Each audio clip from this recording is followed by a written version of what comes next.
तुम्ही कसंही वागा, तुम्हाला नावच ठेवलं जातं, तुमच्याबद्दल तक्रारी या असतातच. स्वतःचंच ब्लड बघून भीती वाटणार आहे.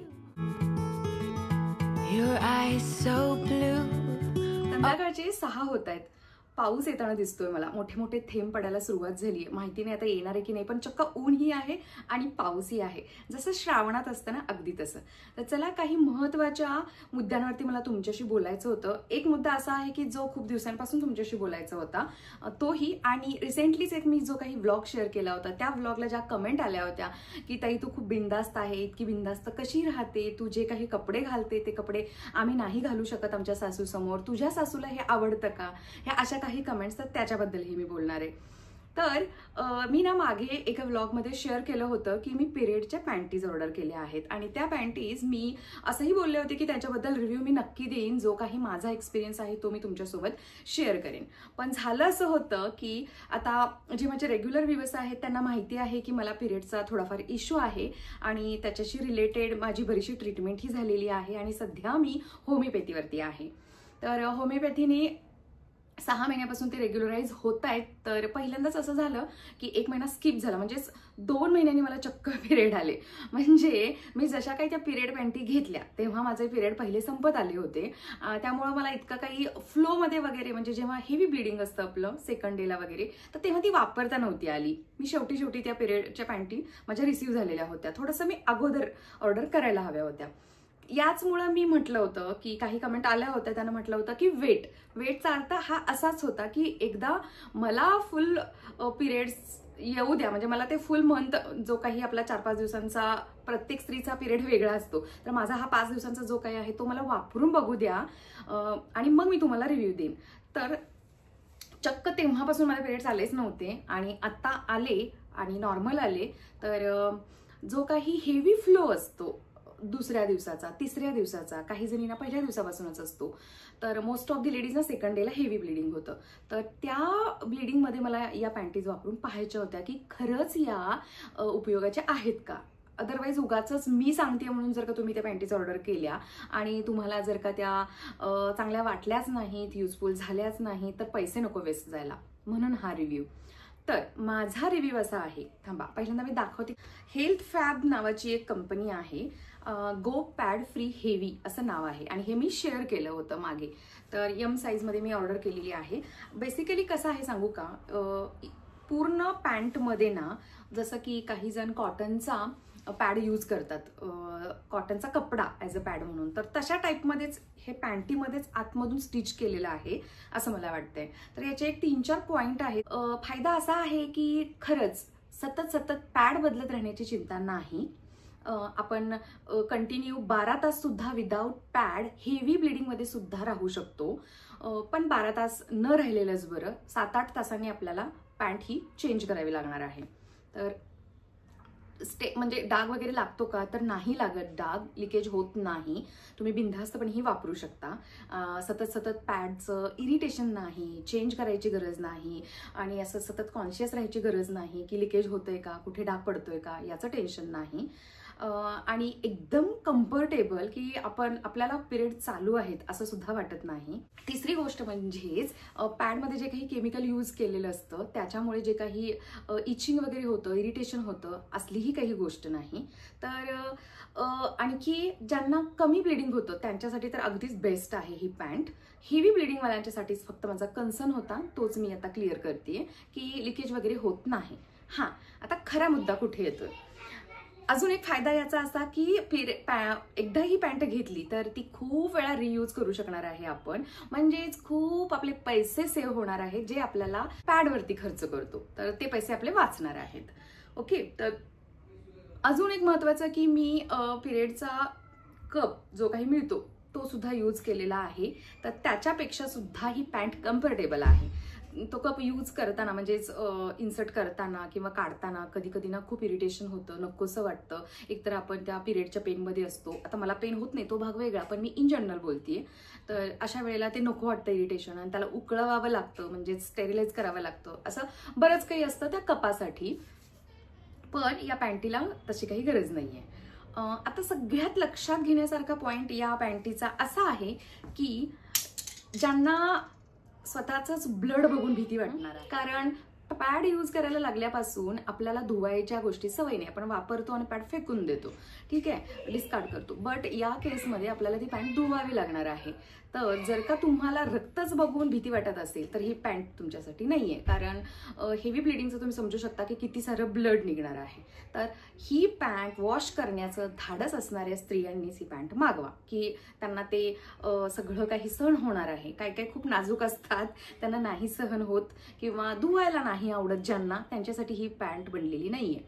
अजून एक की 2 पॅन्टी ऑर्डर करून फक्त उपयोग नाही. 7-8 तासांनी पॅन्ट चेंज करायची असेल तर आपल्याकडे मिनिमम 4 पॅन्टीज असायला हव्यात. ओके. आणखी एक की 24 तास ज्यांच्या घरामध्ये पाणी आहे त्यांच्यासाठी ही युजफुल आहे. पाण्याची जर का कमतरता असेल, उन्हाळ्यामध्ये वगैरे बऱ्याच ठिकाणी पाण्याची कमतरता होते, तर अशा घरामध्ये अशा स्त्रियांना ही पॅन्ट वापरायला थोडासा प्रॉब्लेम येऊ शकतो, कारण पाणी खूप लागतं. अगदी वाहत्या नळाखाली ही पॅन्ट आपल्याला वॉश करावी लागते किंवा भरलेले बकेट 4 तरी लागतात एक पॅन्ट धुवायला एका वेळेला. तर इतकं काही पाणीही वेस्ट होतं. पाणी जिथं जास्त असेल त्याच स्त्रिया ही पॅन्ट वापरू शकतात. अजून एक की प्रॉपर सनलाईटमध्ये ही पॅन्ट सुकवावी लागते, सुकायला खूपच वेळ लागतो. त्यामुळं या साऱ्या गोष्टी आहेत, या कन्सिडर करून तुम्ही ही पॅन्ट मागवायची की नाही हे तुम्ही ठरवू शकता. मी जी मागवली ती मी टॅग करते, मला खरंच उपयोगी पडलेली आहे, चांगली आहे, मी यूज करणार आहे. तर मला उपयोगी पडलेली आहे ही पॅन्ट. तर इतके सारे जर का तुमची ही क्रायटेरिया फुलफिल होत असतील तर तुम्ही ही बिनधास्त ऑर्डर करू शकता, मी टॅग करते. बरे, आता राहिला मुद्दा परवाच्या व्हिडिओचा, की ज्या व्हिडिओमध्ये असं विचारलं गेलं की काय ग ताई तू किती बिंदास्त राहते आणि छान वाटतं हे असं बघून, की तुझी सासूबाई तुला काही बोलत नाही का? तर बोलत तर नाही, डायरेक्ट माझ्याजवळ नाही बोलत हां, पण इतरांच्या सोबत म्हणजे इतरांच्या जवळ नक्कीच बोललं जातं. आणि आवडतं का असे कपडे घातलेले? तर कोणत्याही सासूला, आता कोणत्याही असं मी म्हणू शकते का? तर नाही म्हणू शकत, कारण आत्ताच्या काही सासवा आहेत की ज्यांनी आपला जनरेशन गॅप भरून काढला आहे, आत्ताच्या विचारांनी राहतात, त्यांना चालतं. पण खरं सांगू का, माझी सासू जरी मला डायरेक्ट काही बोलत नसली तरी त्यांना आवडत नाही. हे आपण ना एकमेकांच्या सहवासात जेव्हा राहतो तेव्हा त्यांच्या एक्सप्रेशनवरून, त्यांच्या चेहऱ्याच्या म्हणजे त्यांची जी काही घरामध्ये त्यांचा जो काही वावर असतो, बोलणं असतं, छोट्या छोट्या गोष्टी असतात, त्या ऑब्झर्व केल्या की कळतं लगेच की नाही आवडत काही गोष्टी. काही नाही, सुनेच्या बऱ्याच गोष्टी आवडत नसतात बऱ्याच सासवांना. आता इथे काही सासवांना राग येऊ शकतो, पण मी इन जनरल बोलतेय, मोस्ट ऑफ दी पर्सेंटेज असंच असतं. कदाचित माझं मत खोटंही असू शकतं, सगळ्यांनाच रिलेटेबल असेल असंही नाही. ओके. तर माझ्या केसमध्ये सांगते की नाही, माझ्याही सासूला नाही आवडत. पण मग मी त्यांच्या ना गुडबुकमध्ये जायला बघत नाही हां, की मी ते सोडून दिले खूप पूर्वीच, की कोणाच्याच गुडबुकमध्ये मला राहायचं नाहीये. जसं मला आवडतं तसं मला राहायचंय. एकच आयुष्य असतं आणि ते मी माझ्या पद्धतीनं आणि माझ्या म्हणजे मला जे छान वाटतं, जे चांगलं वाटतं केल्यानं तेच मी करणार, हे मी डन केलेलं आहे. ते करायला अर्थातच खूप वेळ गेलेला आहे. अगदीच काही स्टार्टिंगपासून हे झालंय असं नाही. लग्न झालं तेव्हाची गोष्ट कराल तर मला तेव्हाच सांगितलं गेलं होतं, पहिल्याच दिवशी लग्नाच्या, ज्या दिवशी मी लग्न करून गेले तिथे. माझं लव्ह मॅरेज आहे, ज्यांना माहिती नसेल त्यांना. तर एकतर लव्ह मॅरेज करून आलेल्या सुनेबद्दल लवकर जिव्हाळा, आपुलकी किंवा अटॅचमेंट वाटत नाही सासरच्या लोकांना, कारण ती मनाच्या विरुद्ध आलेली असते. हा फॅक्टर खरंच खूप इम्पॉर्टंट आहे आणि खरं आहे, लगेच ऍक्सेप्ट होत नाही. मला तर असं वाटते की कायमच ती ऍक्सेप्ट होत नाही. ती कितीही चांगली वागू द्या, कुठेतरी मनात तिच्याबद्दल निगेटिव्हिटी असतेच. आणि मी या सगळ्या गोष्टी फेस केलेल्या आहेत, चांगलं वागून पाहिलंय किंवा असं ना पूर्णपणे त्यांच्या आयुष्यातून बाजूला होऊन पण पाहिलंय की कशा गोष्टी सॉर्ट आउट होतात. पण काही नाही, तुम्ही कसंही वागा, तुम्हाला नावच ठेवलं जातं, तुमच्याबद्दल तक्रारी, या सगळ्या गोष्टी मी इग्नोर करते आणि ते मी इग्नोर करायला हळूहळू शिकली आहे. बरं, मी काय सांगत होते की लग्न झाल्यानंतर मला पहिल्याच दिवशी सांगण्यात आलं होतं की नवऱ्याचं नाव घ्यायचं नाही, आहो जाहो करायचं. तर ठीक आहे, पण आमच्या केसमध्ये आम्ही लहानाचे मोठे सोबत झालोय. आम्ही 11th स्टँडर्ड पासून एकमेकांना ओळखतो आणि तेव्हापासून आम्ही आमची मैत्री होती. पहिली 7-8 वर्षाची मैत्री आणि त्यानंतर आमचं लग्न होतं. तर ठीक आहे, मग मी ते हळूहळू अडॉप्ट करायचा प्रयत्न केला, पण तरी सुद्धा तुम्ही बघताय अजूनही मी आरेतुरे करते. मी सुरुवातीला मग आहो जाहो करायला लागले आणि मलाही आवडायला लागलं, ते माझ्या आहोनही आवडायला लागलं. मलाही आहो म्हणायला आवडतं. काही जणींना मी आहो म्हटलेलं ऐकायलाही आवडतं. मला तशा खूप साऱ्या कॉमेंटही आहेत की तू छान म्हणते आहो, किंवा ते ऐकायला छान वाटतं. तर असं आहे. सांगण्यात आलं होतं. आणि कपड्याच्या बाबतीत म्हणाल तर सासरी गेल्यानंतर साडीच नेसायची हे सुद्धा सांगण्यात आलेलं होतं. मग सुरुवातीला लग्न झाल्यानंतर त्या काळची गोष्ट आहे आणि मला त्यावेळेला ड्रेस घालणं म्हणजे खूपच मोठी गोष्ट होती, साडीच नेसायची. तर साडी मी नेसत होते. तर मी हे करून पाहिलं 3-4 वर्ष. मग मला जाणवलं की मी एका यात्रेला जत्रेला मी गेले होते सासरी. तेव्हा मी ना आता लग्नही मी 23व्या वर्षीच केलं होतं. तर मी 25-26 वर्षाची असेल तेव्हाची गोष्ट. आता तर त्या वयात मुली लग्नही नाहीत करत. मी गावातल्या जत्रेमध्ये जो काही पाळणा येतो ना, त्या पाळण्यामध्ये मी बसले होते. मला ऐकवण्यात आलं होतं की सुनांनी पाळण्यात बसायचं नाही. तर माझ्या पेक्षा वयाने मोठ्या असणाऱ्या त्यांच्या मुली मात्र त्यांच्या गावच्या म्हणजे माझ्या सासरच्या गावच्या ड्रेस घातल्या तर चालत होतं. आणि ते मी बघत होते की यार ही मुलगी माझ्यापेक्षा मोठी आहे वयानं 3-4 वर्षानं, तरी ती ड्रेस घालते आणि तिला ते अलाउड आहे. बट मला ते अलाउड नाहीये, का तर मी त्या गावची सून आहे. तर दोन्ही लेडीजच आहेत ना. तर एकीनं पाळण्यात बसलेलं चालतं, एकीनं चालत नाही. एकीनं ड्रेस घातलेलं चालतं पण दुसरीनं चालत नाही. का तर फक्त सून आणि लेक हा डिफरन्स. मग मी हळूहळू ड्रेस वापरायला सुरुवात केली. म्हणजेच मला आवडेल असं मी राहायला चालू केलं. तर हे फक्त झालं ड्रेसच्या बाबतीत. अशा बऱ्याचशा काही गोष्टी असतात ज्या घडत असतात आपल्या लाईफमध्ये. मग हळूहळू आपण त्यातून शिकत असतो आणि आपल्या स्वतःविषयी स्टँड घ्यायला लागतो. काही जणींना ते जमतं, काहींना ते नाही जमत. माझ्या ड्रेस घालण्याने किंवा मला जसं आवडते तसं राहण्याने समोरच्याला काही दुखापत होणार आहे का? आता तो हर्ट होतोय की नाही हे त्याच्या विचारांवरती डिपेंड आहे. आणि मी काही असा ठेका नाही घेतलेला की प्रत्येकाचं मन जपायचं. आणि जर का आपण असं प्रत्येकाचं मन जपत राहिलो ना, तर मला असं वाटतं आपल्या मनाचं काय, आपली जी ओरिजिनल पर्सनॅलिटी आहे ना ती कुठेतरी आतमध्ये दबली जाते. मग आपण असं खुलून जगू शकत नाही. जसं आता तुम्हाला माझ्याकडे बघून काही जणींना खरंच खूप छान वाटतं, खूप अप्रिशिएट करतात की तू किती छान राहते, आयुष्य जगावं तर तुझ्यासारखं जगावं, किती भारी आहे हे. तर हे सगळं मी स्टेप बाय स्टेप समोरच्याच्या वागण्या बोलण्यातून किंवा हे जे काही एक्सपिरियन्स आलेत मला त्याच्यातून मी हे करत गेलीये पुढे. आणि आता तर काही कोणाचीही हिंमत नाही मला डायरेक्ट विचारण्याची, डायरेक्ट बोलण्याची. पण याचा अर्थ असा होत नाही की मला बोललं जात नाही. कितीही चांगलं वागून मी पाहिलंय, बोललं हे जातच. ते डायरेक्ट माझ्याजवळ बोललं जात नाही. इतकं जरी कमावलं तरी पुरेसं आहे ना. मला कोणी येत नाही ना डायरेक्ट बोलायला की हा तू हा ड्रेस का घातलायस. आणि मग जर त्याला माहिती आहे समोरच्याला की आलं, जर का आपण असं गेलो तिला विचारायला तर तिच्याकडे उत्तर रेडी आहे, त्यामुळे ती न गेलेलं बरं असं समोरच्याचा स्टँड असतो. पण माझ्या नवऱ्याजवळ बोलल्या जातात काही गोष्टी ज्या माझ्याबद्दल खटकतात.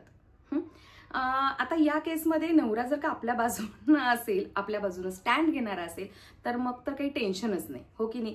आणि जर का आपल्या बाजूने स्टँड घेत नसेल तर मग अशा ठिकाणी त्या स्त्रियांनी मला असं वाटतं स्वतःचा स्टँड स्वतः घ्यायला हवा.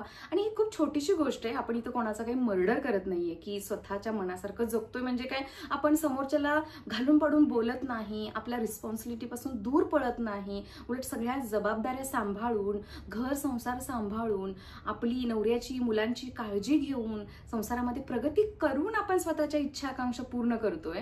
तर त्यात हरकत काय आहे? काय वाटतंय तुम्हाला? हुश, एका दमात मी केवढं बोलतीये. काय माहितीये, खूप गरम होतंय आणि पावसाचं वातावरण झालंय. फॅन लावू शकत नाही कारण फॅनच्या आवाजाने मग माझा आवाज व्यवस्थित येणार नाही. आणि माझा जो काही माईक होता बोयाचा पूर्वीचा तो माझ्या आयफोनला बसायचा, या आयफोनला आता तो बसत नाही, त्यामुळे विदाऊट मला माईक बोलावं लागतंय. अजून एक एक्सटेन्शन मागवलं होतं जे रिटर्न करावं लागलं, जे बसलंच नाही या फोनला. तर हे असं आहे, काही थोड्याफार प्रश्नांची उत्तर देण्याचा मी प्रयत्न केला या व्हिडिओमधून.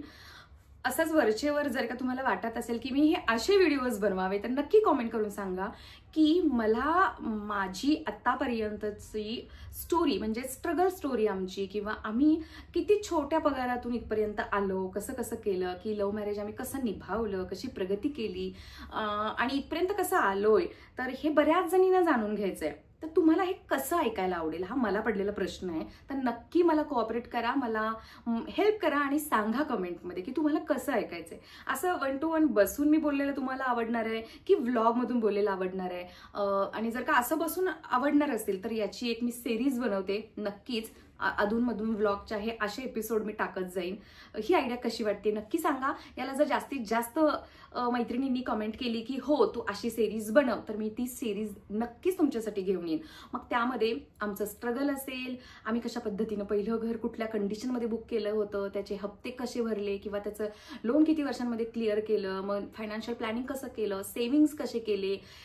अजून एक सगळ्यात महत्त्वाचा मुद्दा की लग्नानंतर लव्ह मॅरेज असो या अरेंज मॅरेज असो, नवरा बायकोंमध्ये भांडणं, वादावादी, मतभेद हे असतात आणि त्यातून आम्ही कसं पुढे गेलोय किंवा आमच्यात कसं होतं आमचं नातं आणि आत्ता कसं आहे किंवा कुठल्या कुठल्या स्टेपमधून जावं लागतं, आम्ही कुठल्या गेलोय. तर हा सगळा एक्सपिरियन्स मला शेअर करायला नक्कीच आवडेल, जेणेकरून आत्ताच्या पिढीला म्हणजे आत्ताच्या मुलींना याचा नक्कीच उपयोग होईल. नक्की कमेंट करून सांगा की अशी सिरीज पाहायला आवडेल का, म्हणजे मी अशा सिरीजचे एपिसोड्स बनवायला नक्की प्रयत्न करेन. चला मग याच नोटवरती आजचा हा व्हिडिओ इकडेच एंड करूया. पुन्हा भेटेन उद्या एका छानशा व्हिडिओमध्ये. तोपर्यंत बाय.